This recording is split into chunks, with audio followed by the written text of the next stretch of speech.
Sen nasıl ağlattın bir bilsen halimi, gittiğin günden beri.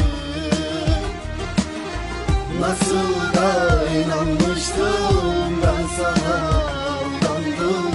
Yazık yazık sana yazık, dönme geri. Uğruna harcadım bu canı, yolunda getirdin beni oyuna. Yazıklar olsun hem sana hem bana, inandım bir yalancının yalanına.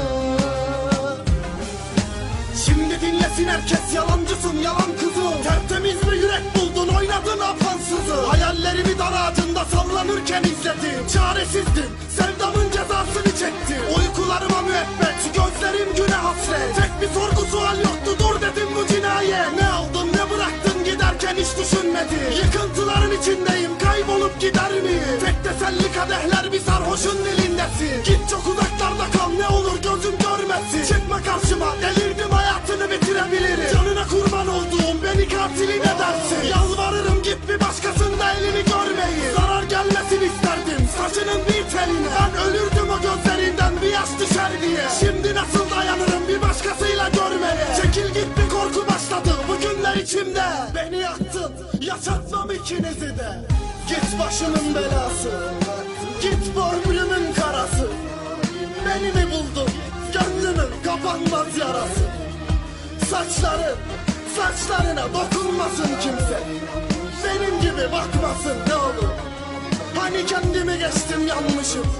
Bir de görürsem el ele sizi öylece. Sen nasıl ağlattın bir bilsen halimi, gittiğin günden beri. Nasıl da inanmıştım ben sana, aldandım. Yazık yazık sana yazık, dönme geri. Uğruna harcadım bu canı, yolunda getirdin beni oyuna. Yazıklar olsun hem sana hem bana, inandım bir yalancının yalanına. Arsız bela, sene 2013. DJ Kral, www.alimetin.net.